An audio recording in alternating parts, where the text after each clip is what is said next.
What's up, Thumpers? Welcome back to another episode of HyperCast here on Hyper Rapid Power Go. You okay? Did I wake you up? You've been out of commission for like a week. I know. Or maybe. I don't know. Feel it, too. You feel it? You feeling it now? I feel.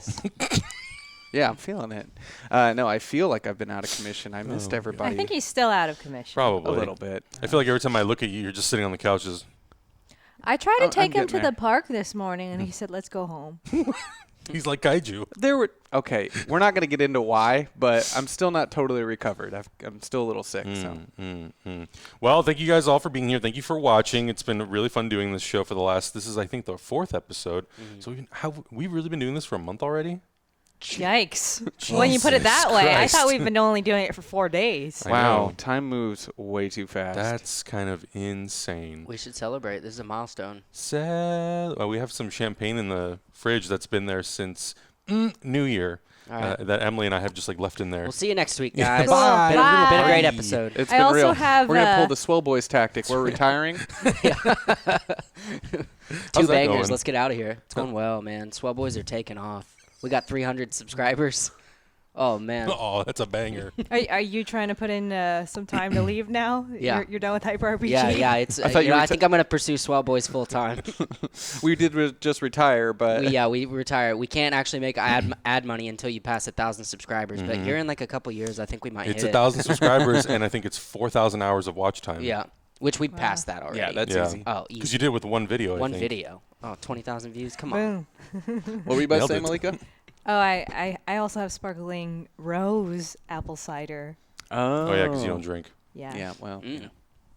I'll take that. How was your weekend? You guys went to, you went home. Yeah, it was Spoilers, Mom. They surprised you. Yep. We got That's flown why in we by our moved dad. Hyperdrive, too. It Yep. actually had a huge impact. Yeah. Yep. We had our mom's 60th birthday. We surprised her. It was actually all 3 of us. really cheesy and funny. If we try not to embarrass our mom on the internet too much. We were like, should we film this? Nah. If we were douchey YouTubers, we would have filmed it. Yeah. We would have been like, check out this very sentimental moment. Oh, we're going to surprise our mom. She's not going to expect it. Look at her in the background of my camera. And she would have seen it. It was kind of funny, though. Our dad secretly set this whole thing up. Our other brother from Kansas City drove down, and it's a long trip for everybody, and we one of the local resort owners in the town let us have a hotel room secretly for the night. Dad picked us up early in the morning, and we all hid in the back of his truck under a black blanket. So when Mom got in the car, she just sees this thing of a black blanket in the back, and she was like, what is that? And we just sat there and waited for a little bit, and we were like, surprise. And of course, she's a 6-year-old mom, so she just started crying. And I had all this anxiety because she has her conceal and carry license. And I was like, Dad, can you please make sure she does not have her gun on her? Surprise! No! She just shoots one of us in the arm. Oh, my God. What a great birthday present. You shot one of your sons. The gift that keeps on giving? That would have been the most Eubank story ever. Yeah. Went home to surprise Mom. She shot us. That's terrifying. Surprised her too much. I was worried we were going to have a heart attack, honestly. But it was good. It was good. And then we hung out. They are also small business owners. They run their own brewery out in the middle of nowhere. And I will say it was kind of cool. And our dad and I were talking about this. I think they've learned a lot from watching us. And they're taking a lot of things we've done as a business and employing them into theirs. Because at the end of the day, running a brewery is a lot about community building. And a lot of what we do is about... So they started a TikTok. No, but they did incorporate board games into their They have brewery. been doing game nights. They've been doing things like they have a subscription service at the bar where they reward people. Paint and drink. They had a paint and drink. They also do this thing where if you subscribe to the bar monthly, you have a glass on the wall with your name on it. So when you come in to drink, that's your glass with your name on it, and it sits on the wall. Doesn't that bar that we go to do that with Bert? Yep. Yeah. McLeod's. So yeah, they're a camera away from being a Twitch channel. Yeah. Yeah, they've been obviously soaking up tactics we use, and we talked about it a little bit. And at the end of the day, it is very similar. You're building a community. You're wanting people to come back, spend their time there, and make them feel rewarded for that time they're spending there. And it was kind of cool to see in a town of 30 people, there were over 100 people at that brewery. That's amazing. For her birthday. So I thought that was really cool to be like, people were driving from the other side of the county an hour and a half away. Your mom is a micro-influencer. She actually is, and it's weird. Small Zach's town. like, we're not influencers. No, but your mom is. It's interesting. It's all about like your, who your target audience is, right? And like old people on Facebook in small towns, they got some power, yo. When she posts a picture, it gets hundreds of comments, and there's only hundreds of people in the area. So it's like she's directly engaging with almost everyone in the county every single time. Engagement rate 97%. It's insane. Yeah. It is actually insane. My mom did something very influencer-y. I sent a text message to my dad because it was also his birthday this Saturday, and I played Happy Birthday on my zither for my dad, and then my mom posted on her Facebook page, and it got a whole bunch of comments. Yeah. Which was very weird. My parents would have done the same thing. You also accidentally sent that to me first, and I just got like this message of you playing me Happy Birthday. I was like, huh? Okay. Save that for later, I Wrong guess. person. That's hilarious. But it was a fun trip, man. It was Hug's having a party up there, I guess. Party time with Kaiju. it was a fun trip, but Yeah. it's good to be back. And sorry I was out last week, and I appreciate everybody here picking up my sick slack because everybody had to work extra hard when I'm dying on the couch. You and I still have not gotten to do a Comics and Coffee episode together this whole year. Holy shit. Because Malika was the first guest that did it with me, and then Mika did it with me last week. Wow. And we didn't do one the first week. Yeah. We were busy. We were streaming. I've still been reading comic books. Yeah. I've just been sick. I'm sorry. It's fine. We don't need he's all you. apologetic and That's sad what now. Adam is saying. Yeah. No, I do feel really bad, though. It sucks. It sucks. When we're this small of a team, when anyone is, like, out, I know that it puts a stress on everyone else. So it sucks. Yeah, so don't be sick, please. Hey, For the love I'm of God. trying, man, but there's Can you like please not get the coronavirus? if anyone's going to get it, it's going to be me. I know this. I have no immune system. I love how last week you were like, if you get sick, it's going to be from me. And I'm like, oh, God, I'm going to go stay somewhere for a week. I get sick so easy. And Malika's over here. I think both actually Adam and I are like immune to everything. I don't know. Maybe we wash our hands more. Do I you touch wash my your hand- face less? I don't know. I use the germ killer stuff. I take Yeah. vitamins. I just have no immune system. I get sick so I easy. have been pretty lucky. I actually have not been sick in like 5 years. Yeah, I have. Well, I don't know if I have 5 years, but this past year, I think a few people we work with had colds and Yes. flu and fevers. And, for me, I think I'm very like, if I just feel like a little bit of in my throat or runny nose, I like naps, medicine, take it easy. Okay. And I will say, though, there are some like common things here that happen that need to stop happening. One of which being I didn't sleep for like 3 days to get ready for that Kolak episode last Monday because it was insane. And in the middle of all that, we had a hyperdrive where Malika put on the thing where someone could tip a certain amount for me to get hosed down in that wasn't 40-degree me. weather. So for a Blame straight like Matt. 2 minutes, I just got hosed with a water hose in 40-degree weather, and that water was frickin' freezing, and I'm just standing there shivering for 15 minutes outside. And then, lo and behold, I got sick. Oh, man. Crazy how that happens. But did it feel good? A nice little ice bath. But Zach. did you have a good time? Yeah.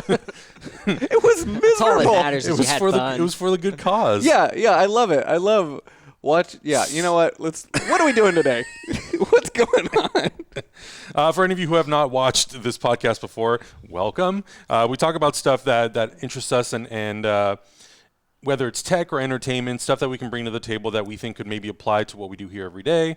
And it's not usually, we usually don't talk about, movie news unless in some way it relates to us as storytellers of what we do here in terms of storytelling, which is always a good time because I feel like we've definitely talked about TikTok a lot.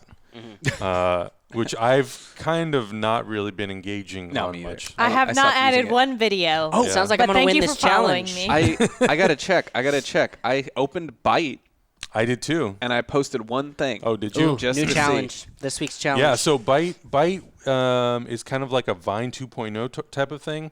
And I know some people have been posting stuff, but I also have been coming across a lot of videos and people have been like, hey, TikTokers, don't post your videos on here. Yeah. It's like, oh, okay, this is very much not a place where you repurpose your content. Yeah. I am seeing that too. I think it needs to be its own thing. Yeah, I I think it's agree. going to fall into the same perils that Vine saw, and they're going to have to figure out some creative ways to make some money off of this app. Yeah, as it 'cause starts to blow up, it's like, do advertisers really want to place their stuff in 6 seconds?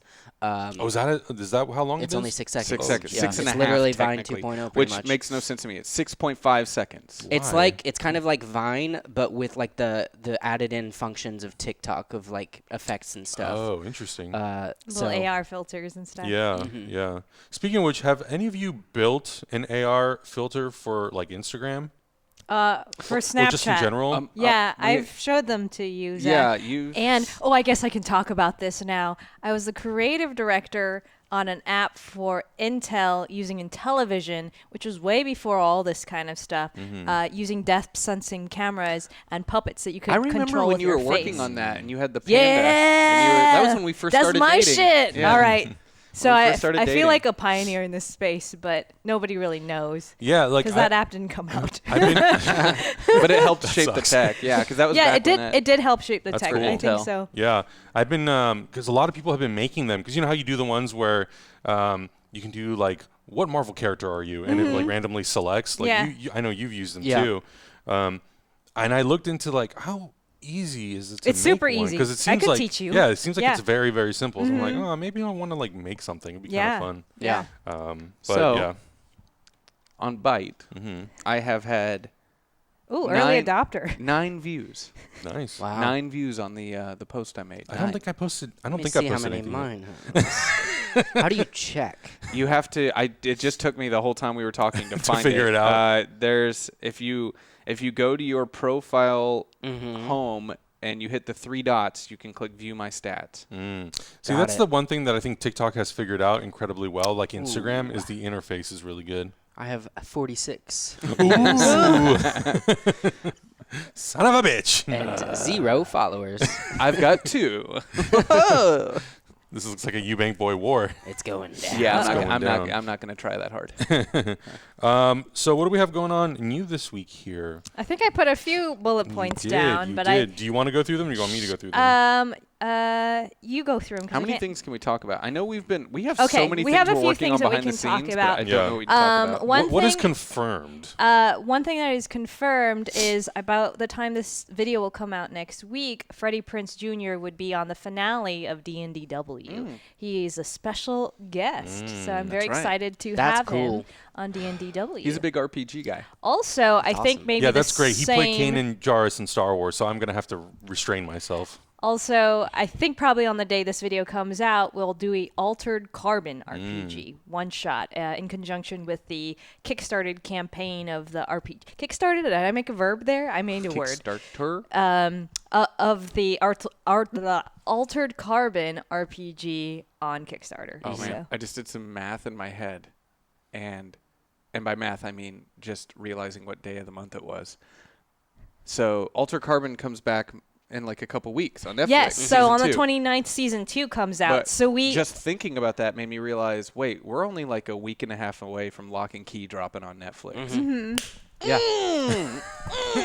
That's gonna be my weekend next week. Oh, we got a gig next week. Oh, yeah. That gig's fucked. I'm watching that all weekend. I'm so pumped. I'm so pumped. Oh my God! See what happens? You just don't do comics and coffee, and the stuff happens quicker than you think. This is great. So good, so good. Yeah, I'm really excited for Freddie Prinze to be here, but I'm working on this. Blood Bowl stuff. Yeah, so there's Warhammer Blood Bowl. It's basically Warhammer, but with like the Warhammer characters, but like a football game. There's tons of rolling. You roll for everything.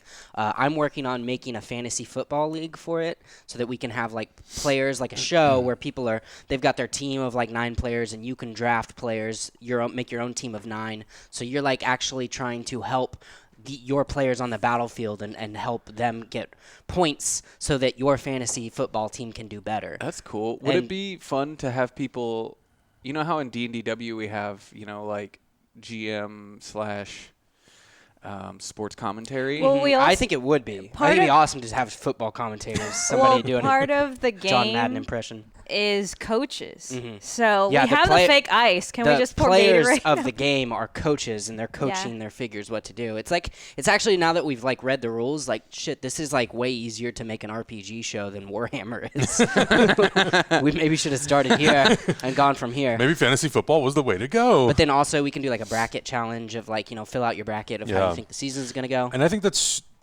that approach, because of how many, and I mean, I guess I don't really know like how many people in our audience are very, very active sports viewers. Yeah. But because American football is so freaking popular, I imagine that's kind of a great in for people. I think so. I think it can hit, like, I'm a nerd who knows nothing about football, like me specifically, and a lot of our viewers are too. I think that they can still be happy by this thing because the fantasy system can be super simple. Yeah. But it can also pull in people that like football who know nothing about And we've kind of seen Warhammer. that with D&DW, where like wrestler, like people fans who are being have like, oh never, shit. yeah, and people who've never watched wrestling are like, oh, I'm really into this. Yeah. So it's a yeah, good bridge. it's like Whenever I think of this, I think of Bert. And if we could get more community members in our community like Bert, that's perfect. For Because sure. he's such a nerd, but he also is such a sports head. Yeah, Bert is 100%. literally our target audience. yeah. A single middle-aged white dude with a dog Jeez. who loves sports, who loves Star Wars, and will spend every penny he makes on minifigures. Like, Pretty much. that's who will fund our channel. Yeah. Bert, you got any more of you out there? Where can we find you? There's a lot of them. I know. But Bert is so unique, Bert's though. special. Bert is special. also like a great ambassador for this world because he's so friendly about it, Yeah. and he loves these games that have like a million rules. But I have had the honor of like learning a lot of those games from Bert, like Edge of the Empire, HeroClix, and if I get something wrong, he's like, "It's all right, just do it this time, like this way next time." He's Yeah. just like so Yeah. chill about Yeah, it. he's not a and- gatekeeper at No. all, And I no. really love his attitude. unless you talk about Star Wars. Oh well. He won't go to Galaxy's Edge. And I'm kind of like, Bert, I think you'd love it. He won't go? No, I don't think he will. I think That's he'd have so hilarious. much fun, Wait, though. that's what. Okay, another thing that's coming up is we're taking my mentees. I mentor a At first, group. I was like, are we having a Star Wars thing here? What's happening? I'm taking them to Disneyland. So I mentor a group of high school students through the Games for Change Student Challenge. I am challenging and mentoring them as they develop their own games to enter into this festival. And we made it a goal during a hyperdrive about 2 months ago that if we hit our goal, we would take them on a field trip, because I found out that most of my students don't get to go on to any field trips. And it's kind of a underprivileged high school in a underprivileged area. So many of them, even though they live in Los Angeles, have never gone to Disney World before in their life. So I'm taking them. We're going to make it kind of an educational trip. I'm introducing them to my mentor, who was the former vice president of interactive projects for Disney Imagineering. So they'll get to get super mentored and have a blast, and it will be great. And I will be there to take pictures and then leave. He's decided he's going to hate it. I've already been. The I've been before. mentees don't need that kind of negativity. I'm not gonna give him that negativity. I should have gone instead. I'm I have a excited to pass. see the Star Wars section. I just hope It's it's not. fun. I just hope it's not packed. I don't do well in crowds. I mean, considering that the new ride just opened, but you're going on a weekday, so it may not be and too bad. And school's going right. Yeah. Yeah. So if you, the trick with Disney's is to go not during the summer, not near a holiday, like middle of the week, if you can Yep. do like Thursday or Wednesday. Yep. And if you go when the gate opens, that's the fantastic plan. This is what the Disney employees have taught me. And so for the first 3 rides, there are usually little Yeah. to no lines. Yep. And then after lunch, it starts to kind of pick up. Yeah, I learned that lesson. I mean, being from San Diego, obviously advantage, but also because I only had 4 periods a day for my junior and senior year, so my friends and I got Disney passes. So we would go sometimes 5 times a month because it was close. It's only an hour and some change drive, so we would go all the time. And yeah, you could ride all the Okay. rides by 6 p.m. We always make fun of Matt for having that very LA TV high school A experience. lot of people don't know that my high school experience was very stereotypically SoCal. Holy shit. Yeah. You just saying that, I'm like, wait, you only went to school 4 hours, and then you and your friends would truck up to Disneyland and hang out. I'm just like, that's the shit. When we grew up, we'd be like, you'd see that on TV and be like, that's fake. Nobody has that life. That No. was Yeah, dude. real. I No, remember just- moving to, or the first time I visited LA, I was like, holy shit, rocket power is real. Whoa, the Santa Monica Pier was in rocket power. I thought that was all made up. I thought that was just beautiful fantasy stuff. No, man, it was real. It was so funny man. because we were down in Orange County visiting a friend for his birthday, and then on the way back we stopped at downtown Disney just like walk around and get some stuff. And the whole time I was there, we went to the Disney store, and I was like, "Do I want to buy this lightsaber? I've been wanting to buy this lightsaber for the longest time ever." And Emily tweeted out, she was like, "Oh, we're on our way back from OC, and Disneyland's right, on the way back." So of course I stopped there, and people responded like, "Oh, I'm sure Adam was so happy about that." I'm like, "What are you talking about? I'm the one who had like a fucking yearly pass since I was like 16. Yeah. I If think anything, I've probably been to Disneyland more than her." Yeah. I think I know more male Disney heads than Yeah. female in my Yeah. friend group. Yeah. I just really love the park. I don't know how they do it, but the second you walk in there, you really just are like, "Oh, life is just kind of like all my problems have vanished," and you're just man. fully immersed. I wish. well, You that's know, it doesn't happen for you. I don't have any connection to that well, at that's all. why I'm excited to bring the students there because everything there is Especially designed. since they've never been. Yeah, so like there's a berm that goes around the whole park, so Yeah. you feel like you've left Yep. your life behind and you're only in Disneyland. There's no curbs, including like in Main Street where you would think there would be a curb for the sidewalk. There's not because the Imagineers say that people leave their brains in the parking lot and people would It's trip true. on People curbs. trip all over the Yeah, place. everything is designed, and that's why I think it's amazing. And I want them to take the lessons that they learn Yeah. from the park design and take it to their video games and VR and that kind of thing. And now it's so cool because the app, you can get the Max Pass, which is like $10 a day, and you can just from your phone now. You don't even have to go to the ride anymore. You can just get fast passes for all the rides. You can pre-order food and Yep. all kinds of stuff. So it's like they have really tried to make the experience as like hassle-free as possible. And I see people waiting in line for Dole Whip, and I'm like, you guys are so No, dumb. but there's extra flavors now. There's like the other side, raspberry yeah. one that I want to Yo, try. I just saw online that they're selling Dole Whip in grocery stores now. I know, I saw that too. I'm gonna go buy as many as I can because that shit is delicious. It's I can eat that. delish. Let's stock our fridge. Ooh, we Yeah. should. Also, I don't know if you guys will have time after, but there's a place called Joe's Italian Ice that's like down the street from Disneyland. It's so good. I don't think Highly we will. I'm supposed to be on Hector's podcast this week Oh, well, Yeah. you don't have to go; they'll go. Yeah. for Jesse I'll take the James and the kids. assassination. Oh, that's of this week. The coward Robert Ford. I'm so pumped. Love that movie. Dang, that already happened too. I remember when he asked me, like, "Who do you think would be good for this movie?" And I was like, "Zach, 100%." Yeah. And that's So we're already gonna watch that's that already Thursday happening. night. Jeez, that's crazy. I'm so excited to bring all that Roger Deakins like fun knowledge. Yeah. I've seen that movie twice at the Egyptian with director commentary and DP commentary. Wow. I'm really pumped. Is somebody here? I keep hearing these noises like somebody came into Someone's our. probably outside. It might be Matt. Matt has a day off. Oh, okay. That's he just coming here to hang He out. just showed up. I don't know. All right. We were gonna work together Is, today. Oh, is he oh. gonna play Blood Bowl with us? No, What? Oh. no, we're working on stuff. No, I need to work on stuff. Ugh. We're working on Blood Bowl stuff while we're watching Blood Bowl off camera, so we can work on Blood Bowl stuff. Let's get into some topics. All right. So, sorry, I just like totally stepped and like yanked on your cord there, buddy. So, Filmic Pro is an app that I personally think is so great. I'm downloading it It's now. probably like one of the best. Is it? I was use it. Was it free? I'm Did you have to figuring pay it for out it? right I paid now. for it. So I've had it for a while. yeah, like I've heard some people paid for it. I did not. I think maybe I got it early enough that I didn't have to pay for it, so I got Interesting. grandfathered in. But I'm not sure how much the app goes for now. $14.99. That's how much it goes for now. Oh, and it's an editor's choice app. Yeah, it's really, really good. It's probably great. one of the best film like apps to use for filming stuff because you have full control over your exposure. Okay, I'm getting it. Your Michelle Gondry used it, and Steven Soderbergh. Psh, I'm a sucker. yeah, your focus. Why are you getting it? Why are you about to drop $15 on that? I shoot things all the time for Hyper RPG. I know, but okay.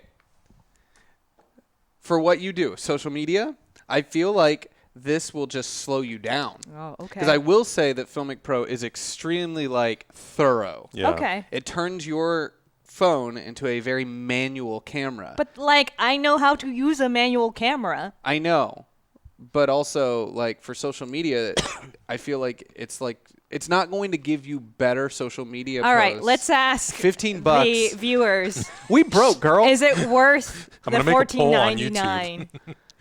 I think so.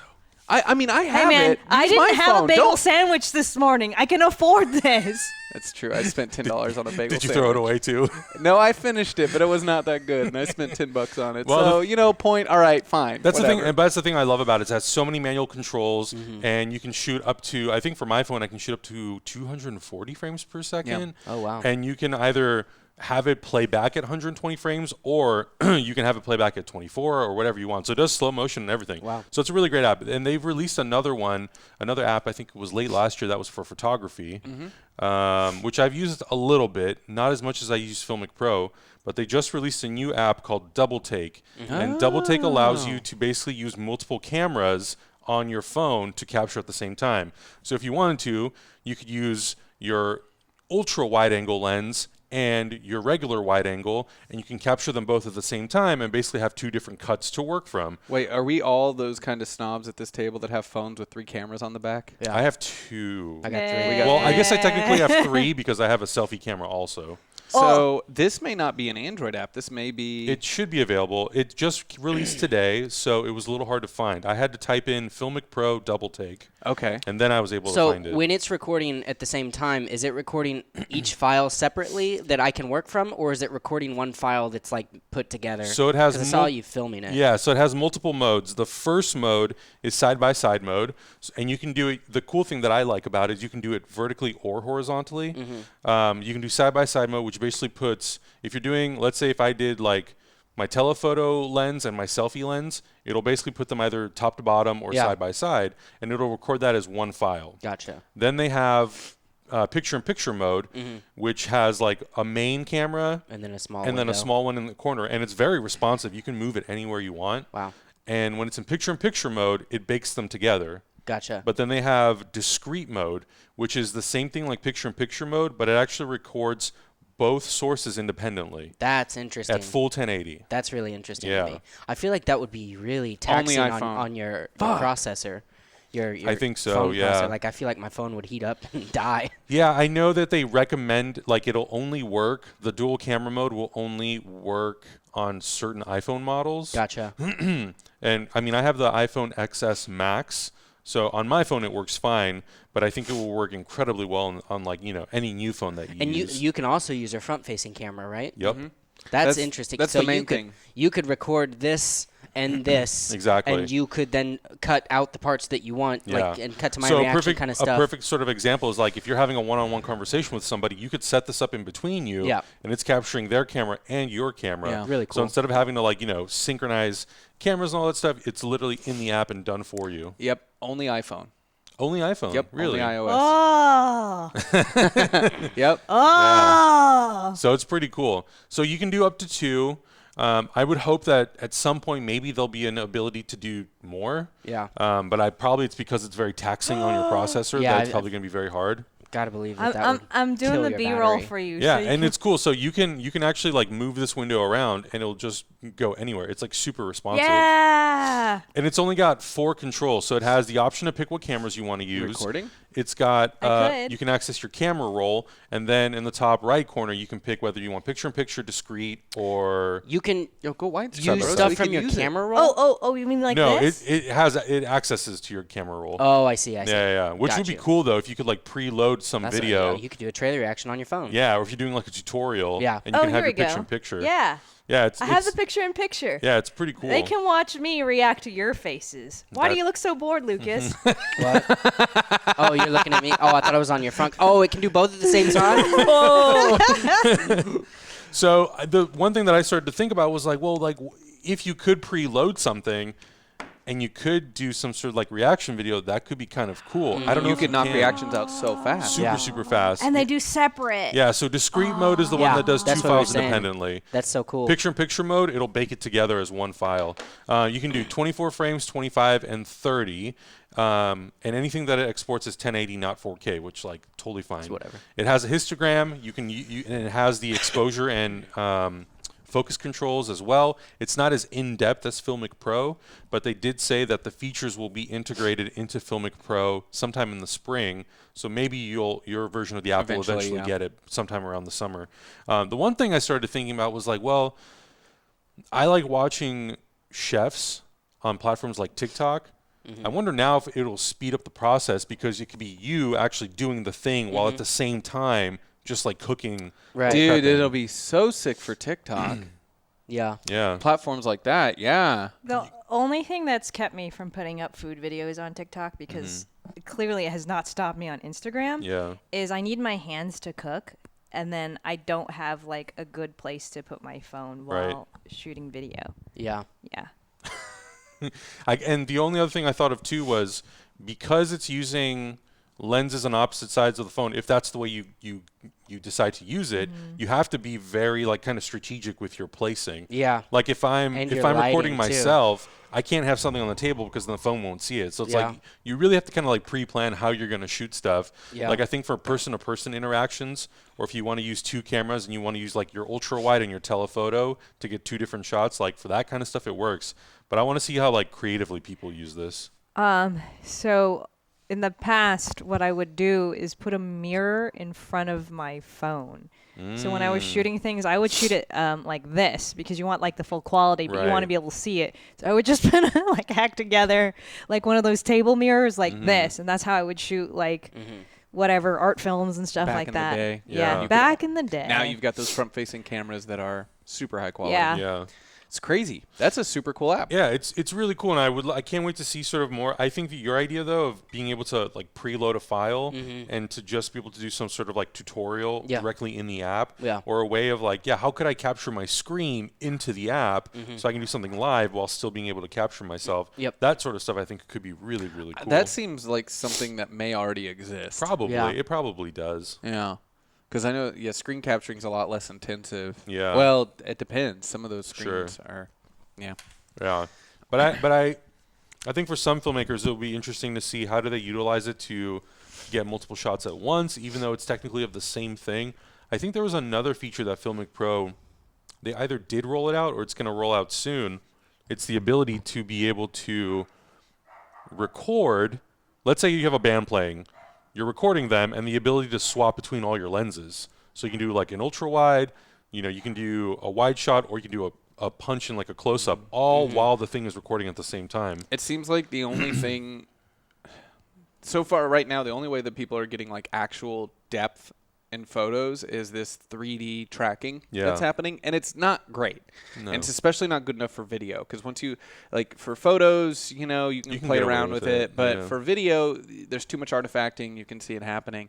Oh, those edges are rough sometimes. They're rough. Oh my so gosh. the second somebody figures out how to actually emulate depth of field on a sensor, which you can understand why on a phone it's impossible if you know how cameras work. Yeah, the sensors are tiny. Yeah. The tech is doing all of the lifting of the pixel like density and light that's hitting it. The sensors themselves are so small. The diameter of the lens and everything else isn't going to. What are the sensors, like an inch or something? Like they're tiny. No, an inch is huge. No, it's like I don't know how big they are. They've got to be really because an inch is small. like that's like bigger. a full frame. Yeah. So the second somebody figures that out, then I think filmmakers will really, really jump in. But for right now, it's no matter what you do, it still looks like it's shot on a phone. For sure. It's got that super. It just looks everything's sharp. Everything's super sharp. Yeah, which like I think that has its place for certain things. Yeah, but totally. Like if documentary work, oh my god, it opens you up to so many things. What was that film? Like, was it called Australia? The one with Nicole Kidman? Yeah. Yeah, Hugh that Jackman? one, everything was like very sharp, and I was like, it's so ultra real. It's so in my face and intense. Do you guys so remember when angly. that came out? It was so like. I never saw it. It didn't like hook me, so I didn't see it. I saw someone on the plane was watching Gemini Man in front of us, and I couldn't hear it, but I watched the whole thing on their screen because I had a headache, and I was just like, Yeah. watching it. And that also has that very angly high frame rate. Like when it's being played back at 24 frames per second, it gives everything like a super over sharp. Yeah. Just like the Hobbit was. Yeah. So the sensor on the iPhone is 7 by 5.5 millimeters. Yeah. Wow, that's amazing. Yeah. That's a modern marvel. Tiny. And I wonder as they try to put more and more different types of cameras on these lenses, if they're going to be like, well, maybe we should put a bigger sensor. But That's crazy. Do they put a sensor underneath each lens, or do they have one sensor that all the lenses are like I piping think into? it's one with multiple lenses. Yeah, Interesting. that's what I think. Yeah. Which is like just continuing to dilute the amount of the sensor that the Yeah. light's actually hitting. I mean, like, look, for a pocket phone, they take really nice photos and videos. There's so many people who I feel they put so much pressure on themselves. Like, I want to make stuff, I want to film stuff, but I need this camera. I'm like, bro, if you have the newest iPhone, don't need it. Let's not fucking This phone can do everything better than the stuff I was making films with in college. Everything. Oh my God! I'm yeah. still Literally like everything. astonished of just like walking around. We went to Vegas this past weekend for the Las Vegas Open, and I'm photographing these little miniatures that are like 2 inches, 1 inch tall, and like not even trying that hard. And it's the stabilization is great in the phone. It's amazing. Yeah, that looks like a dolly shot. Yeah, but it's me dragging my phone in front of some miniatures. Yeah. There's no reason to not use your phone to film stuff. Yeah, I mean, the more money right now that you put into stuff, it's like, well, you're gonna be at a loss then. And Yeah. that's Do it why cheap. we You already gotta have a phone. you gotta go back to the basics. It's really, the technology is amazing, but it's your eye, composition, like things like Lighting, that. color, all that Lighting, stuff. line, Yeah. pattern, movement. Yeah, that's the most important. If you can master that on an iPhone, when you get to the point where you can have not even an expensive camera, but you spend like $2,000 on like a dedicated SLR or something, or Blackmagic or whatever, your stuff will then look real nice. But we also need to preface that like the Blackmagic is the highest quality that's ever come out for a camera under $2,000. Oh, for sure. Oh my God. I know. Like, I mean, you're Holy watching this shit. footage now. I have a Red back there. I have a fucking Epic that I'm still paying off, and I would prefer to shoot with the Blackmagic. Yeah. And Blackmagic RAW is so easy to edit now. It's just so easy. Yeah, it's That's pretty why nice. you should never be an early adopter, unless it's the Blackmagic. Wasn't an early adopter. It's Yeah. the Epic. The Red had been out for years. Didn't you get one of when the Mysterium sensor came out? Weren't you pretty early on that? Yeah, 2 years. Never mind then. At that point, like, There's like no point Fincher in buying films a Red that, like- anymore because every year they come out with a new sensor. It's Yeah. like, oh, this one does 16K. It's like, what? Great, what am I going to use this for? when I got mine, Social Network had just come out. 2010. Yeah. Like they used that camera for. Now that being said, when you turn that Red on and you start shooting footage with it, you're just like, okay. I've like, shot with it a few times because it honestly is much faster to shoot with. Just all of its menus are touchscreen, and the screen is so big I can see exactly what I'm getting, and it actually like speeds up production time, especially data transfer. Professional too. camera. Yeah. Yeah, it's like for our workflow, the Blackmagic's way better, and the quality that you're getting when we're outputting to YouTube, no one will be able to know the difference. No one will know the difference between that Blackmagic we have right there with the Metabones on it and our Red camera. But as a cinematographer, when I turn on the Red, there is a part of me that's like, yeah, this is still like kind of where it's at. This is the standard, but I have no use for it because I don't shoot commercials anymore. So it just fucking sits in the back. That's of my why I studio. don't go near it. It just sits there. Just freaking sits there. Yeah. This is stupid. Whatever. Use Next your topic. Use your phone. Use your phone. Use your phone. I didn't buy a it's house. 40 I bought a fucking Red camera. It's Just use your phone. $40,000 cheaper. Just use your phone. All right. Well, Universal and Blumhouse are developing a new version of The Thing, What? and it will adapt the long-lost original novel. So this was like a lot of new info for What do me. you mean long First of all, lost? didn't even know that The Thing was based on a novella, but the Yeah. original novel was long lost. What? So I'm going to read this whole article from Bloody Disgusting. It's pretty short. As most are aware, John Carpenter's The Thing and the film that preceded it, its 1951 predecessor was The Thing from Another World, were both adaptations adaptations of the novella Who Goes There, penned by John W. Campbell Jr. It was first published in the August 1938 issue of Astounding Science Fiction. Whoa. And an expanded, never before seen version was recently unearthed. So that was all new to me. Like, Wow. literally, I didn't even know there was a predecessor to the Thing movie. In 1938? Yeah, 1938 was the novella that came out in like an issue of a magazine, and that's what both movies have been based off of. So that novella was called or what was it called? The Thing from Another World? No, that was the film. Who Goes There is the name of the novella. Yeah. So back in 2018, John Betancourt announced the discovery of a novel-length version of the classic novella, and he took it to Kickstarter to fund the release of the novel titled Frozen Hell. So the novella, Who Goes There, was just a small excerpt or like abridged version of Frozen Hell, which has been unearthed. Unearthed. Is this a marketing scheme or is this for real? I think this is for real. This has been confirmed. They say at the bottom that like everyone's confirming that this is going to be made, and this is how the sequence of events have played out. So Betancourt explained, in 1938, acclaimed science fiction author John W. Campbell published the novella Who Goes There, about a team of scientists in Antarctica who discover and are terrorized by a monstrous shape-shifting alien entity. The story would later be adapted into John Carpenter's iconic movie The Thing, following an earlier film adaptation in 1951. The published novella was actually an abridged version of Campbell's original story called Frozen Hell, which had to be shortened for publication. The Frozen Hell manuscript remained unknown and unpublished for decades, and it was only recently rediscovered. Wow. So this week, Betancourt has provided an incredibly exciting update on the fully funded project, announcing that Blumhouse and Universal Studios are adapting Frozen Hell, so the original book. Shit. The movie will be from Universal and Blumhouse. Everyone is super excited about it. It's being fast-tracked, Betancourt explains, expanding upon an announcement that was actually first made by producer Alan Dons over on Facebook this past Friday. I'm going to skip all that, but they say, just to be sure, we did our own digging, and our sources have confirmed that all of this is true, and of course we'll continue to update on the project as we learn more. So basically, they're adapting now the full-length novel of The Thing. I am curious. I don't know how I feel about it. Like, I don't really super-duper care right now, but I am, like, sort of torn on how to feel about it. Yeah. Because I think the task of adapting something, you can adapt a poem into a full-length movie, Right. or you can adapt like a novella into a Right. full-length movie. Adding chapters, I think, is maybe only going to complicate this very simple and smart story. So I don't know anything that I would want added to that story without it being like, man, I didn't need that. Cut the fat. Yeah, and who needs another version of The Thing? Because Yeah. The Thing is a damn near perfect movie. And we already had a remake 10 years ago. Yeah. It wasn't bad though. I liked it.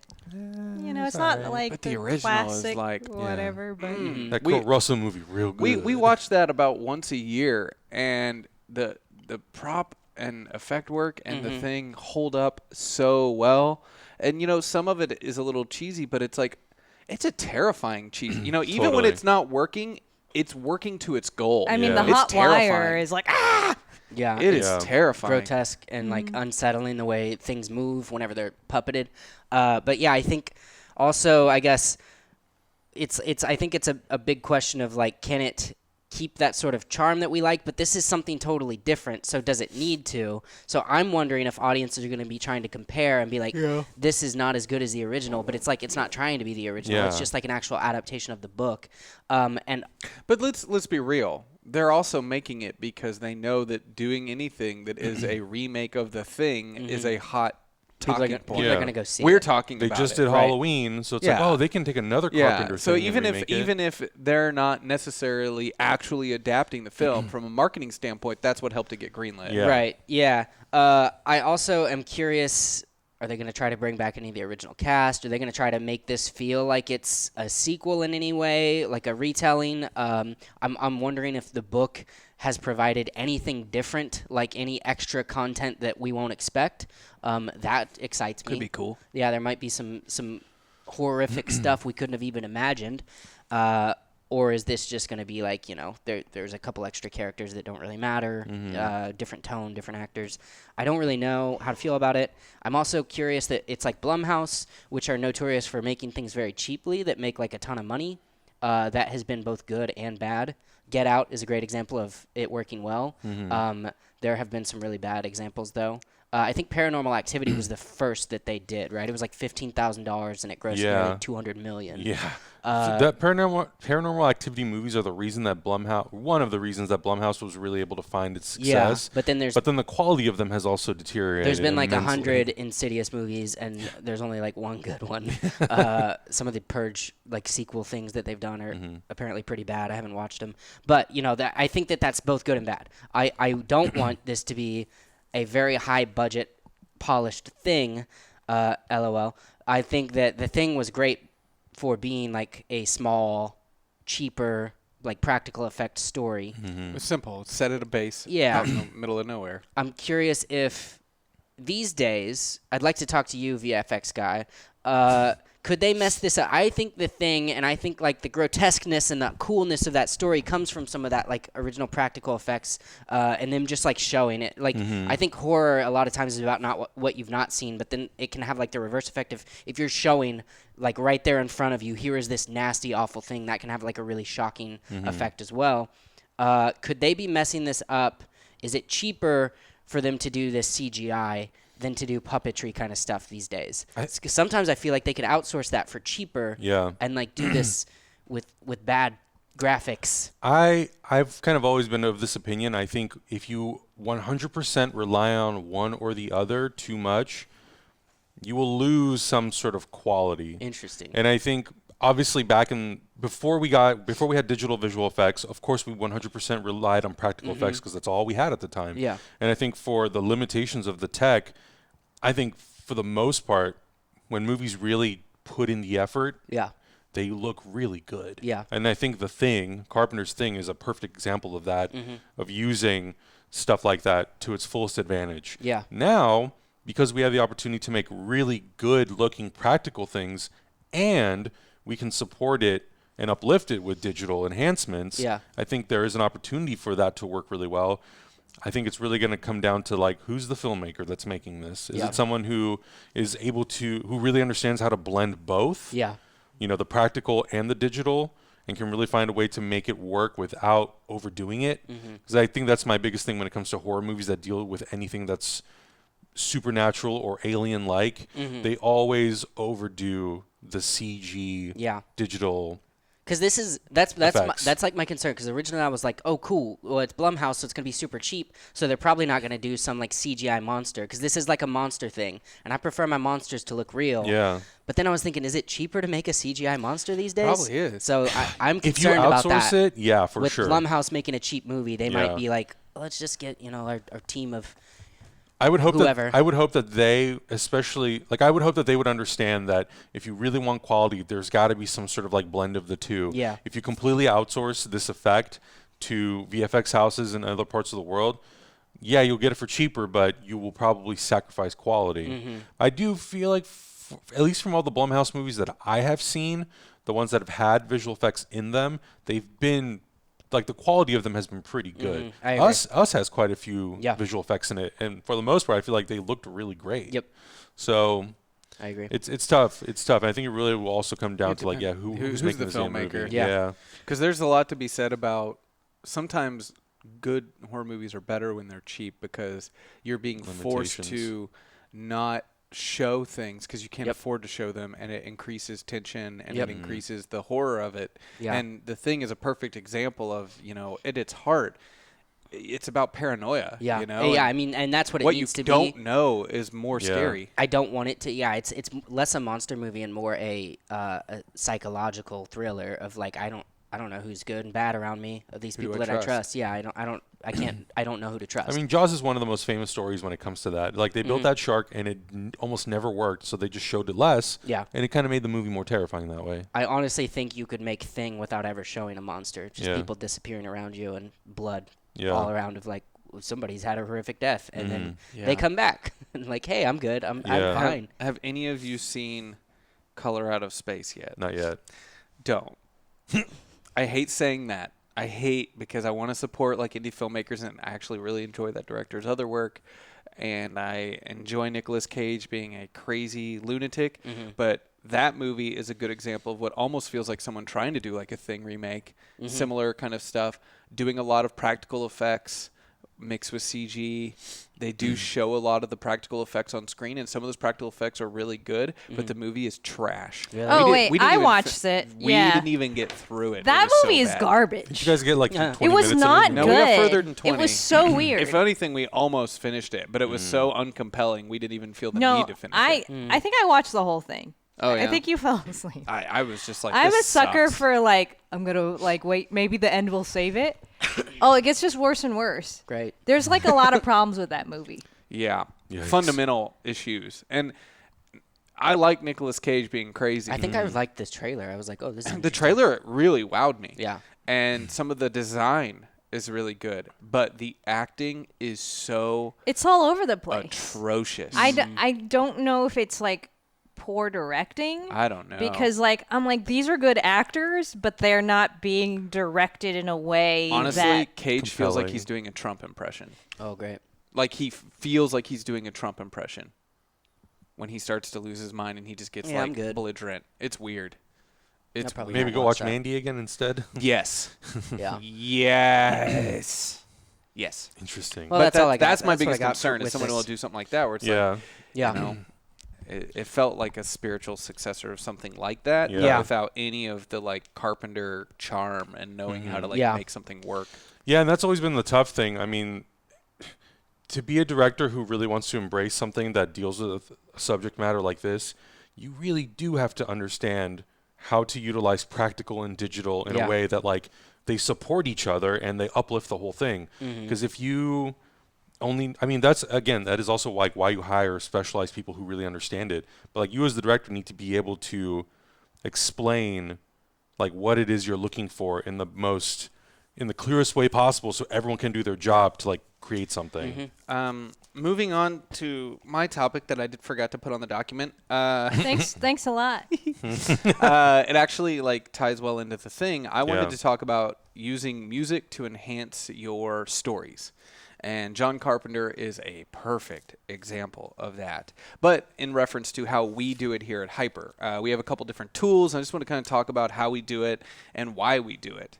So since we are telling live stories here at Hyper RPG, I actually find that music is one of the most important tools in our arsenal, maybe even more so than visual, because a lot of people are passive. A lot of our viewers of our content aren't attentively watching. We try to trick them into it, but they're long shows. We're second screen experiences. Lots of times people will have headphones on or they'll have it on in another window while they're also doing something else. So music becomes extremely important for us to let people know when they need to be paying full attention or when we need to be forcing an emotion on them to help drive it where visual won't be able to. And people listen to our stuff in podcasts and things like that. So one of the reasons we started using these headsets for our RPGs was so the actors could hear the music too, because it also helps with the actors' performance. When I'm GMing, I use an app called SoundPad Pro. It's an iPad app, and it allows us to load it, and we use it for other shows too. It allows us to load all of the songs in from Dropbox. When they come in, it creates them all in like blocks, and you can have different boards.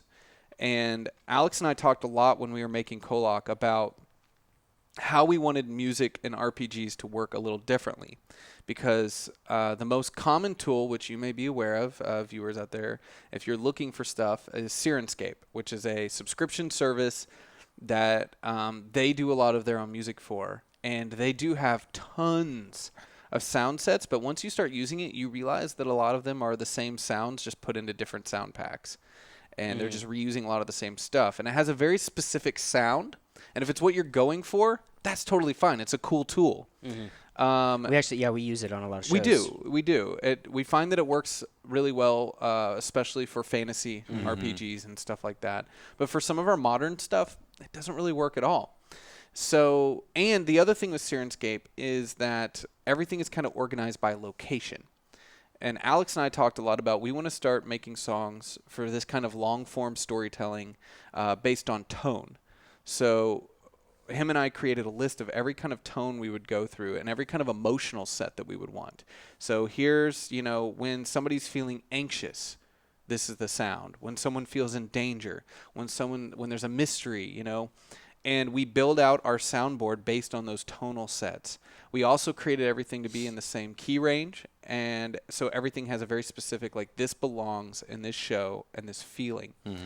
And we use that music to a lot of different degrees, and I myself, when I'm telling stories, use the music to inform my performance, the actor's performance, and the audience's anticipation. So some of the things that we'll do on the show is if I'm playing a certain song and I'm narrating over it, I can hear this music. I get to now narrate and tell the story in the same cadence and rhythm of the music, which adds more impact to your story, to the moment, and it makes people think that we've gone way out of our way to create a song that's specifically built for that moment. But really, I'm matching my storytelling to that song, and that can help enhance your performance. I know that not everyone has a custom audio person that they can use. And even for a lot of the stuff we're doing, we can't use our audio, our composer all the time. He's busy. And it takes a lot of work to create that stuff from scratch. So we also use services like Epidemic Sound. We have a subscription to Epidemic Sound, which is royalty-free music that you can find by searching for... you can also search for genre, beats per minute, feeling, you know, what kind of tonal range it's in. And you have a lot of options there. It works really well for modern stuff. It is a little bit still difficult for if you want like really horror tonal stuff. All of them, they're more generated usually towards trailers. But if you're doing YouTube videos, it's a great resource to find exactly the feeling you want. And I would also say for those YouTube videos, like, never discredit how important music is to your production. Find the song sometimes first instead of last. I think sometimes people make the mistake of getting their timeline cut and then looking for music. I would say find the music early on. Help it inform your story. Help it inform your process. Put it on your timeline. Cut to it. Feel it and help it. Let them inform each other. It should never be a last-minute add-on thing. I think that is only doing you a disservice. The other thing that we like to do sometimes here in regards to working with music is download sound packs. You can get these from places like Audio Jungle, things like that. And what it will do, and also Epidemic does this, and this is awesome. In Epidemic, you can actually single out each track. You can single out stems. Yeah. So you can have the drum track, the guitar track, the bass track, and what that allows you to do is better cut up those positions to help build your stuff the way you want to build it. We did a commercial for Corsair, the Halloween commercial, and a lot of people thought that we hired Alex to do the music for that, but that was really just a royalty-free music pack off Audio Jungle that separated each individual chorus, verse, intro, outro, different stems for different instruments, and I was able to create the song on the editing timeline to make sure that every moment matched the beat we were wanting to match in the video to make it feel like the music was custom composed for that exact moment. And I just wanted to talk a little bit about how, for us, I think music is extremely, extremely important in your storytelling, in your videos, whether they are edited and or live, and RPGs especially. Like, never discredit how important that is, and don't put it on the back burner. It can sometimes be more important than visual if you're trying to get a point across. It makes you look like a better storyteller. I know that from my experience, like when we shot a movie like 10 years ago now, even though we knew we were going to have the music replaced by whatever our composer made, we still put in temp sounds. Oh, totally. And we sometimes would cut to it, and sometimes you would like the temp track more than what the composer gave. So it's like it's like finding that balance and trying to really communicate like what you're looking for can sometimes be really tough, but it's true. Having music can really sell stuff. Oh, like, yeah. I don't know this for sure because I've never done this, but I imagine if I was a performer, I would have to have some sort of music to set the like tone. Oh, for Kolak, we've trained them. I can say that even before you did Kolak, when you did your kind of like playtest show, it was hard to feel happy because the music was so sad. Yeah, and that was purposeful. I mean, we did the same thing for Tin Candles too. Like, music and sounds were really important, but for Kolak, I like that now over time, since we've been doing the show long enough and we've created a sound set, it's trained the players, myself, and the audience. Yeah. There's certain moments where I can play a song, and the second the audience hears that song, They know. they know. I see it in the chat room all the time. Yeah, they know God, it's to ending. anticipate or to anticipate Yeah. like drama. Yeah. And the players know because it's they're feeling the intensity of that music, how the music is enhancing their performance. And the same goes for like somberness. It's another tool that I can use as a live director. If my cast is being too silly and I need them to change it up and start taking a moment seriously, I just change the song. I don't have to tell them, I don't have to come up with some grand plan to try to shift the entire thing to another direction.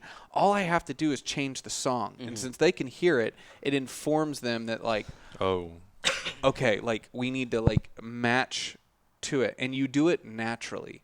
As people, we adapt our emotions and our feelings to music. We're very responsive to it, so never discredit it. Lack of sound. Yeah. Oh God, the power now of not using sound makes people so anxious. I think we also do kind of a cool thing set up on the Stream Deck for like the Witcher RPG. Also, when we did that one shot that was for Warhammer, but I wanted it more space western, creating these sound palettes for that. But I think using the Stream Deck is pretty cool too. I prefer SoundPad Pro a lot. The issue is SoundPad Pro, we can't buy a bunch of iPads.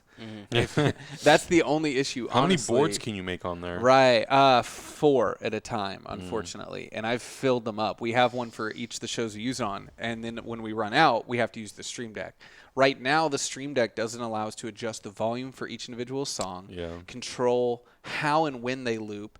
So SoundPad Pro, I can hold down on a track, and it gives me the option to play it over other tracks or shut all others down when I click it, loop it, at what volume that it comes in on, whether or not it crossfades in and out. And those tools are just so important. You can also set it to autoplay to the next track when it's done.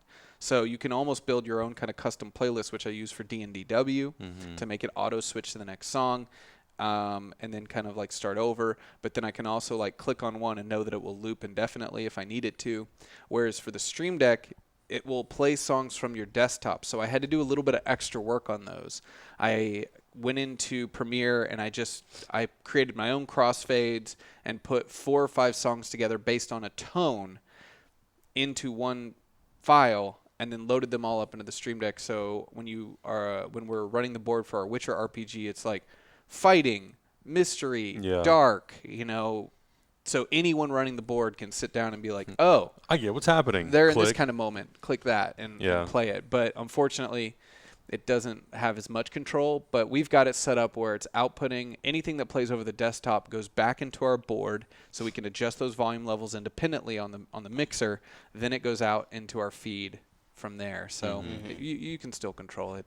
Do you guys have any tips for people about music, though, and the way we use it here? I mean, I think really establishing the tone is the most important thing. Like, if you're making vlogs for YouTube, you're going to have a very specific tone for, and like, people use Epidemic sound all the time for that kind of stuff because it has that very like upbeat sort of like feel good. It's really good for YouTube videos. Yeah, really good. Really it's good. Harder to incorporate into our long form stuff, and I have been using it. I know a lot of people were commenting on how good the music was for the FBI episode. Almost all of that was from Epidemic Sound. I think there were 2 packs I bought off Audio Jungle, but almost everything else was from Epidemic Sound. And it was like all that like dark jazzy kind of stuff. They actually had a lot, and it worked really well. Sometimes I go back and forth, and I'm always debating whether or not I want to start, if I want to put more music into things like Hyper Heroes or even like trailer reactions.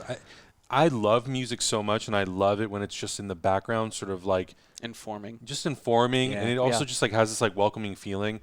But then it's also like for an hour, it's tough. It's really tough to find stuff that really works. We had to custom create it for Kolak. I think my average song length on Kolak that Alex and I made is like 12 minutes long. And we've created things that loop and have natural like up and downs, and we got really deep into what we wanted Kolak to be. Kolak itself, Kolak 1991, is a palindrome, and Alex and I talked a lot about how do we represent that sonically. So we created all songs under the idea of palindromes. Everything ends the same way it started, which also helps with looping for long form shows. It allows us to keep playing them, and you don't get bored by them. You don't feel that hard cutoff. and we tried to make sure every single sound set that we were creating falled within that same thematic idea. Mm-hmm.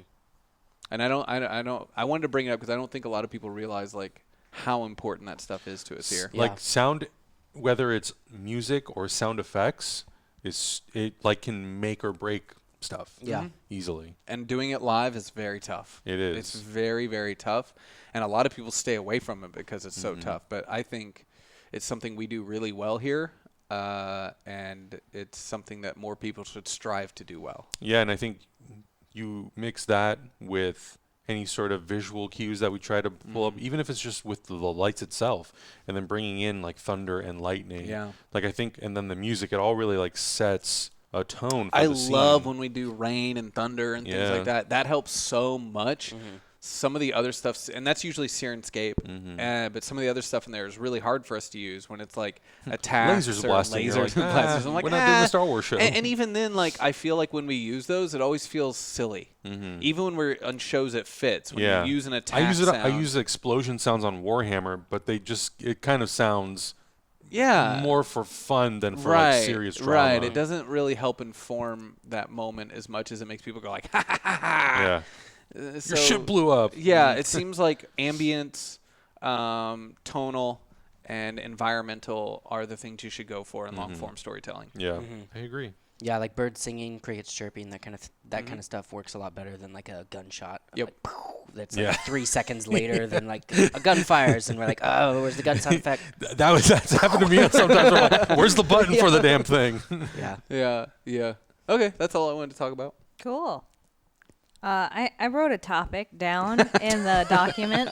Yes, it is your turn. It's Cool. my turn. Pause. This is actually what Zach recommended I talk about. So there's a lot of these kinds of articles. There's one on Polygon that came out yesterday. It was called "The Mass Twitch Exodus: Why Streamers Are Leaving." This is really funny. This is actually the article I said, I don't think you should talk about that. But she's saying, I think Zach told me to talk about this. It's like, boy, that's not how that happened. Well, why don't you tell them more what you think I'm about to say? Well, I don't. You just brought it up this morning, and I was like, nah, I don't know. So there's a few articles like this, and then also we've been talking a lot about different platforms just earlier during this podcast, also TikTok. And what I actually wanted to talk about is how do us as creators choose what platforms we invest our time into, right? Because like, yeah, okay, you may see other people stream on Twitch. You're like, I like to play video games. That's how I started. Even before I met Zach, I was like, I like Hearthstone. People stream Hearthstone on Twitch. I'm going to do a thing. Like my friends told me I should try this.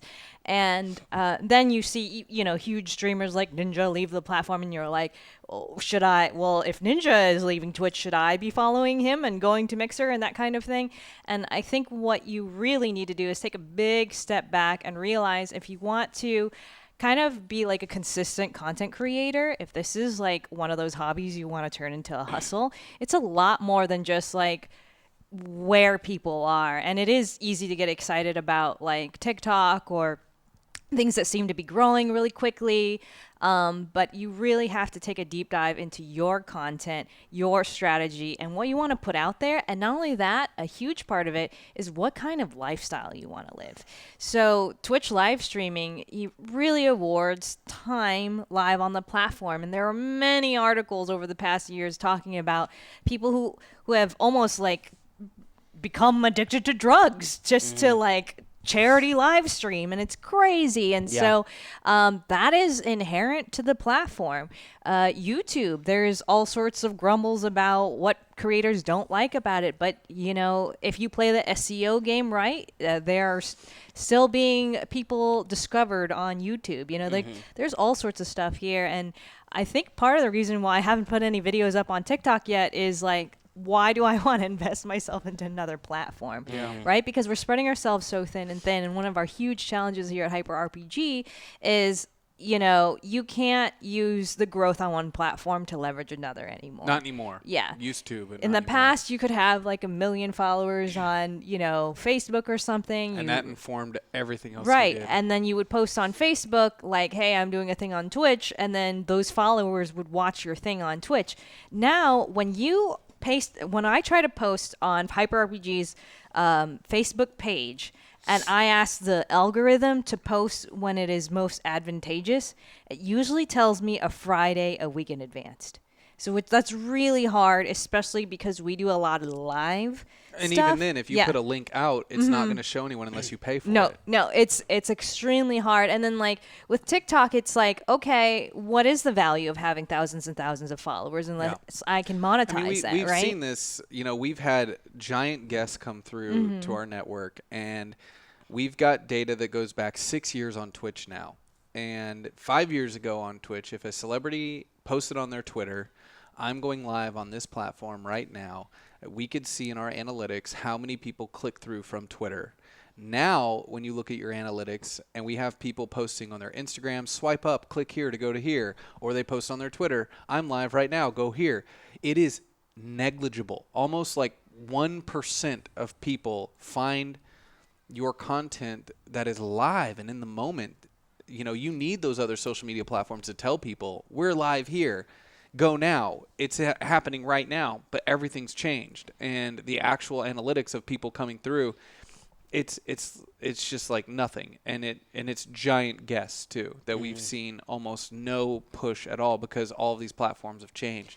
So it's tough, like, to figure out where do you invest your time. And the sad thing is we'll have a special event like maybe Freddie Prinze Jr. coming on next week onto D&DW, and then his followers will find out after the Way event after. has happened. Yep. And they'd be like, man, I wish I knew about this. I would have watched live because of the delay, because we're not doing, chronological timeline anymore on like any platform. Even with Twitter, I have to switch that shit back switches every back. Right, it fucking switches week. back. It switches pisses me back. off. And it warns you too. Okay, we switched you to chronological, but we're going to switch you back. And they don't tell you when. It makes me so upset. Yeah, it's very upsetting. I want to see what my homies are tweeting right now. I know. Not what some celebrity tweeted yesterday. I don't give a Yeah. shit about that. I want to know what my homies are talking It about. just happened to me 3 days ago. I was going through and I'm like, why do I keep seeing the same damn Yes. tweets over and over again? Tweets that And then you've already interacted Yeah, with. and then I looked and I was like, oh, it's on top tweets. That's yeah, why, son of a bitch. Yeah. And what I really hate is I felt like Facebook was a better tool to kind of self-organize in your personal community. Maybe that's why people feel very lonely now. Because I remember people could just like post, I'm going to go see a movie tonight. Who wants to join me? Yeah. I want Now to you go don't do see this. that till a I week wanna, later. No. Yes. Yeah. Yes. Facebook is eating itself from the inside. No. Like, they are literally killing themselves. But they're boosting themselves up. They're killing the community that they created. Yeah. But they're making billions. Yeah. So why? But I think in regards to that article you posted, a lot of people I just are... linked it in our internal document. Yeah, Oh, I cool. think a lot of people, when you talk about people leaving Twitch, it's less like some philosophical question of like, why? What's changed? Why? Money. Like at the end of the day, creators have to make a living. And if they get offered money to go to another platform, they're going to take it. And the problem with that is when you talk about Facebook eating its own communities, you take those jobs. If Facebook offers you a certain amount of money and you're like, well, I'm not making that money on Twitch right now, You would take it. you take it Yeah. because you have to survive. You're a surviving person. And so. the problem is, a lot of those contracts get canceled. And Yeah. now you've canceled your contract with one platform, ruined your reputation with them by taking a contract for another one. It's a huge risk. It's all a big risk. And it feels like all these giant corporations are just slinging us around and competing against each other. And the creators are the ones getting shafted in the end. Yeah, 1% of them might get some huge payout like Ninja. But to say that Ninja is a representation of the entire platform, like, give me a break. Mixer still has almost no foothold on the actual live minutes watched compared to Twitch. Are there numbers in that article about like How much people are getting paid and stuff? No, are Twitch like streamers? Are they actually dropping at a rate that's noticeable? No, 'Cause they're just talking about they're the talking about headliners. the big people that have left because it's Who like are a getting handful, paid right? millions Yeah. of dollars. I wouldn't say that. I still think that Twitch is the place to go for live gaming. 100%. Absolutely. It is the home for it, and I am aware of several people that were doing like they had exclusive deals with like Facebook and YouTube that Yeah. are moving to Twitch Yeah. because their contracts didn't go well. So I'm like not sure that it's really like one is dying. Sure. It's just kind of No, people moving forever. around big money. Right. So, I mean, the world of streaming is expanding. So it's Yeah. actually just expanding out. And it mentions like Courage, Shroud, Disguised Toast, they all left, but Dr. Lupo, Lyric, all those people, they've stayed on Twitch. Yeah. Because they're making so much Yeah. money. And eventually, Mixer's going to stop paying for people because they can't support everyone. Yeah. When they just bring over Ninja, they can throw a ton of support on him. And what they're not mentioning in that article probably is how many people at Mixer got upset when Ninja came over. And some people were happy because it brought new eyes to the platform and it uplifted everyone. But Mixer did some of the same things that people used to get mad at Twitch for doing. They put Ninja's face on the front page. They were playing Ninja's ads over other people's streams, and then they had to publicly apologize for it to all their streamers because they still have to support their own community. And eventually, they're just gonna be like, "Shit, we spent so much money," and Ninja did the right thing. And all these creators taking the money, they're doing the right thing because there's no safety net in what we do. No, so if there's somebody nothing. offers you money to do it, you do it. There's no safety net. You don't know. Ninja's smart to know that, like, he has no guarantee without a contract that Twitch will keep getting him as much money as it was. Like Amazon any day could be like, Twitch was a fun project, but I think we're done with it. Yeah. Same for YouTube. Google could be like, we don't really like YouTube YouTube anymore. does. Yeah. YouTube does this all the time where they're just like, well, we're going to change the algorithm again. Like, so there are so many people that are dependent, like this is their lifestyle, Yeah. this is how they make their money. Yeah. But Twitch could be like, we No. don't really like this whole subscription service. We're going to make it free for everybody. I mean, it's a bullet point in board meetings. Yeah. That's what it is. Yeah. To, They could do that at any time, so it's yeah. very risky to rely on this as your like primary. Like I'm a Twitch streamer for life. Like you can't say that. So I guess the strategy here is to diversify because any of these platforms could disappear and you could be Or like a Vine don't star. rely on the platform for your revenue. Right. Yeah. You know, I think something that's, and hopefully our Twitch reps don't watch this episode, but something that has upset Twitch about us in the past is that we don't push revenue from the platform as much as we push it direct from the consumer. But I don't think we ever will. It's not smart for us to start saying like, great, we'll spend all of our time and money into creating tools that get money through your hand first. You get a percentage and then it comes to us.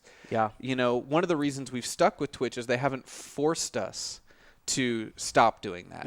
One of the things, gosh, this is so hard because we've seen so many contracts and I don't want to get a lawsuit in my hand. So I'm like, what can I say? Are you going to make me slap you? No, I'm just trying to. Am I gonna have to beat you with a slipper? I can't say exactly what's in this Facebook contract, but I can tell you that Facebook, say if we were to take a deal with them, we wouldn't be allowed to directly incentivize our viewership. Right. It would have to go through Facebook. So right off the bat, it's like, that's too big of a risk for me because if that fails, we haven't trained our audience to go direct. Right. Yeah. And I think one of the things we're very fortunate with is we've built our company around direct interactions with the community without too much revenue coming through an ulterior motive, like through another platform. So in theory, if at all costs, if Twitch decides tomorrow, like, well, we're going to have a completely different creator program and you can only make money this way, like YouTube, through basically ad revenue, and you know that you're not going to make enough from that,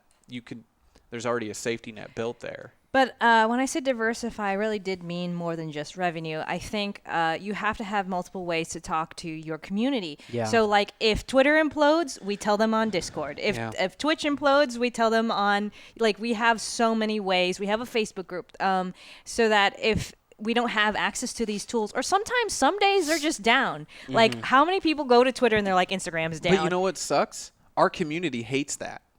That's the thing that sucks. Yes. We're doing that as a safety net, but our community itself hates that we're having to inform them on all these different places to survive. But at the same time, there's all those community members that were like, I didn't know Freddie Prinze Jr. was going to be on your show, and they'll miss it. But it's like that double-edged sword because we'll have people like, we had somebody directly tweet at us. Like we said, hey, you should join us on our Discord. It's a benefit for subscribing to our Twitch channel, and you love Kolak 1991. It's one of your favorite shows because you won't stop tweeting about it, so I know this. But you don't want to interact with us on Discord because I don't want another app on my phone, which I feel that way. I don't like having a lot of apps on my phone either, but at the same time, it's better than nothing. And we even have a newsletter list. Did you know that? And I was thinking actually this year we need to keep pushing that just so we have another way to contact people. It's like it annoys some people, and we have certain people in the community who get really frustrated that we're like updating them in all these different ways, and we have different or they just like mute us on all platforms. But it's just like, unfortunately, we have to. We just have to, because there's no stability and there's no security that, this message will actually get out. Yeah. And we see that all the time where people will tell us like, oh, I had no idea. I didn't know this, or I didn't know that. And it's like, I think we're updating 10 different platforms. your question here of like which one should creators invest in, I think there's very huge benefits to all of them. Yeah. But none, I think, encapsulate everything. Yep. Except Facebook. I think fuck Facebook. I think it's dying. It's going to be dead. I don't think they're doing the right thing. I hate Facebook so much. I would say Everything so they're much doing is anger wrong. in your Dude, eyes. everything they've done on I posted a status like I post like one a year, and I used to get like 100 likes on a status, and people would engage with it. I was like, hey guys, I'm doing a cool new thing of like a real cool project. Got like 12 likes. Well, that's like, no one because saw this shit. They will tell you flat out, if you're not commenting on other people's things, Yeah. they won't show your post And that's to them. bullshit. Like, fuck that. I don't support that. I think that's a very like individualized experience that I feel very much too. But I know that if you have, like, for example, your mother, the micro influencer in a small town, if your market Just is have like mom post it for you. Yeah, You'll I'll get have my tons of mom engagement. post it, and all of our old lady friends be like, oh my God. like a developing country, other places in the world, other age demographics where they're not going to go watch Twitch. Facebook is still the largest platform out there, and Sure. it's a giant. But I hate that they've done that. They've made the internet so small. Yeah. They've fucking killed the internet. They've consumed everything, more so than Google, I think, because Google still benefits from showing people where to go. Yeah, They it's a still are a search search engine engine. at the end of Yeah. the day. Whereas Facebook has been like, nah, man, we want you to sit Just on come here. Facebook We got and it only all. be on Facebook forever. We Yeah. want you to have the games, the video, your interaction with everyone else. And I understand that from a business standpoint, but they've fundamentally changed the way the world uses the internet. Yeah. And it's made everything so small, and they've controlled it. And that's why I think there's arguments about this in Congress and people having these really serious debates about, like, well, when you become the end-all stop, you kind of do have to have some responsibility to act that you are, like, free of this responsibility and that you don't have to keep people from lying on your platform, but yet you've built a platform that supports. People have tricked that algorithm. They know if they directly engage in all these different ways, they can push a fake article out, get it rising through the algorithm as quickly as possible, and so many people will see it and comment it before Facebook will ever be like, ah, shit, man, yeah, we probably should take that thing off of here. Like, they have some responsibility there. They've fundamentally changed so much of how But the none internet of these works. platforms are, free from those kinds of problems. Right. I mean, yeah, they all have their issues. Yeah. I think YouTube is really good for like getting your weird stuff seen, like regardless, because YouTube's got a really great search engine and it works hand in hand with Google. Yeah, but you've even said yourself that doesn't work anymore, and the only way you can I think it works better than any other, but it's still burying the shit out of everything. Yeah, and the only way you said you could get any engagement at all was Through finding Reddit. a Reddit. Yeah, we're posting stuff on subreddits. But I mean, that's another thing about YouTube is that I can then post that elsewhere, that link elsewhere. I can get my stuff seen if I work hard at it. I think Twitch and Mixer and Caffeine, these are the places to build your community. Because we talked about, like, we have talked about this internally. We've also talked about, we just launched a YouTube channel, and I'm, like, being very wary with my friends because, like, I don't have that much time. Yeah. So if this thing takes off, like, just know that this is what it's going to be. Yeah. We're gonna keep doing this, but it's like, I'm like, if we get 10,000 subscribers in a couple years, that doesn't matter unless we have a community. Right. Because they're not gonna buy our stuff. Like 10,000 subscribers, we get 10,000 views on a video, we get like $10. So none of this is gonna make us any money unless we have a community. And I think that's where like these live stream platforms come in, where I can directly talk to my audience. Well, I think And I can build like a relationship with them. it depends on the goal, because I think a lot of creators, they are trying to build their professional on-camera presence. Sure. So, like, they're starting a YouTube channel because they want to be a professional actor or esports host or that kind of thing. So, I feel like that's old, though. As producers, I encountered that a lot more 5-6 years Yeah. ago, and now I feel like people just want to be YouTube and Twitch stars. Yeah. And Yeah. less so like actual like on-camera be on hosts. TV and Yeah. stuff like that. But to your point, it's like it's not all. The community is not always the end goal. Right. Or it's like, I just want to fund my own original series. Yeah. Like, I just want to keep And it's making true, stuff. Because Yeah. some people are just on YouTube getting 1 million views on their long commentary video, and it's like they're gonna make a ton of money Yeah. on that video, and like keep doing that. And they have a community around them already on YouTube just because they're making like high quality, well thought out stuff. So you could just exist on YouTube. Yeah. But usually that's taken years and years and years of Tons work. of just And consistency. often usually means they started doing that before all the algorithm changes. Yeah, like I don't know if you could do that now. Yeah. I don't know. And then there'll be some girl in Santa Monica with her van life videos with Yeah. like thousands of views on only 2 videos uploaded. I'm Dude, like, oh. I watched the van life video. Is it good? I mean, no, I've seen it. I know exactly what you're talking about. I know exactly what you're talking why about. would you watch this? Because it showed up in my recommended videos. Oh, it's been cool. pushed to me. I get pushed things like that. And I'm like, why are they pushing this? Because Netflix has its tiny house show, so YouTube's like, well, van life. Van life. YouTube and this girl probably want you to believe that they don't have any money, but let me tell you how privileged it is to live in Santa Monica in a van. That girl has millions of dollars. It's a sick van. Yeah. It's a sick van. You I can't would like just buy that drive van in around a the second country and in a drive in that van. thing. It was doper than any apartment I've ever lived in. Yeah. I don't think I'm going to work. I think I'm going to live in a sick-ass van in Santa Monica. Van life. Put up some videos on YouTube. Make even more money. So yeah, it really depends on your goals, and just do your research, and the platforms are always Yeah. changing, and talk to other content creators, especially people who've been through the trenches, because we have to support each other, because Yeah. these are huge corporations, but it's on the backs of people like us, and they wouldn't exist if there weren't all these content creators. So just think about how you're investing your time. I think that anytime I'm almost frustrated. The main reason I was like, I don't know if I'm talking, like Polygon are experts at putting out articles that are kind of Clickbait. half true to get you to argue Yeah, about them. sure. They don't necessarily like follow through us all the I time mean, on their research. Yeah, like I think it was a very surface level article, but Yeah. I think it did bring out a deeper conversation that I wanted to have about how do we invest our time, because it's so much time. Yeah. I keep seeing Adam fall asleep at his desk. It's so much time, you know? Who you think's gonna put this video up? Not me. That guy right there. As 5 I'm sitting here years as just- Malika's filming stuff on her phone. I'm like, oh, you should send that to Adam. He can cut that in. Yeah, but then I also like feel bad because like, that's another thing he has it. There's a little 10-minute addition you need to make. That's right. All that's right, it's time to wrap up. Yeah, time to wrap up. Got some questions. Do we have any challenges for the week? Get more followers than me on Byte. Oh, Easy. okay. All right. I mean, I'll just bring it up on this will be deleted today. Damn it, no. No. That's cheating. Hey guys, there's a new app called Byte out. You should download it. I thought we just had a conversation about not wasting your time investing into like platforms that aren't going anywhere. Oops. I mean, I had a different thing. I do I yours. bought some containers. Should I go grab them? No. I thought we should organize our studio. Okay. We can do that We off should camera. start doing some spring So clean your room. Yeah, basically clean your room. Honestly, is- no. I think in a good challenge, finding ways to maximize your time. We were just talking about time management. Yeah. And one thing I'd like to say is, wherever your work area is, organize it in a way that think of yourself like a chef. Yeah. Figure out what you use most frequently, put those closest to you. You know, like find a way to organize your life around you to the tools that you need to make you more efficient with your time. Yeah. And that will be our challenge for this week, because there's a lot of things in this studio that I think we could just move slightly, put in different boxes, and it would make our setups quicker. I think it's called mise en place, right? Where everything is in its place. And that's a term that a lot of professional chefs use, meaning that, like, because everything is in its place, you're in your flow state in what you need. Yeah, you just like. Yeah. It almost just becomes like, I don't know. A dance. Yeah. Yeah. Pretty much.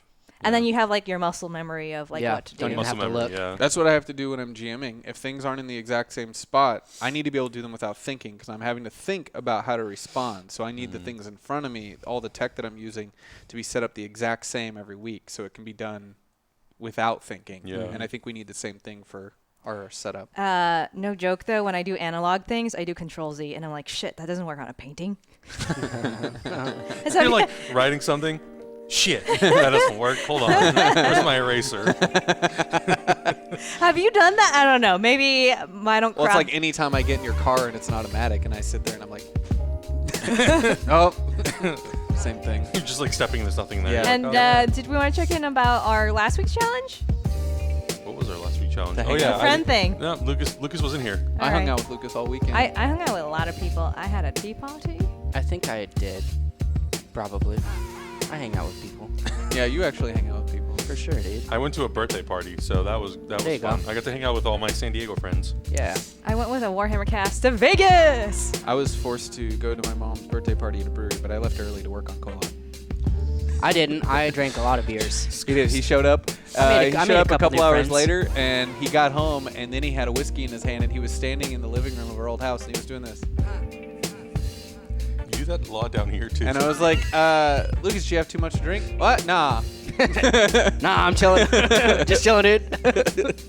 It's like you've just been staring off into nowhere. And then you said something about you were thinking about something, and it had to do with your dog. And then you were like, there's something about Huck, and I was like, I don't know.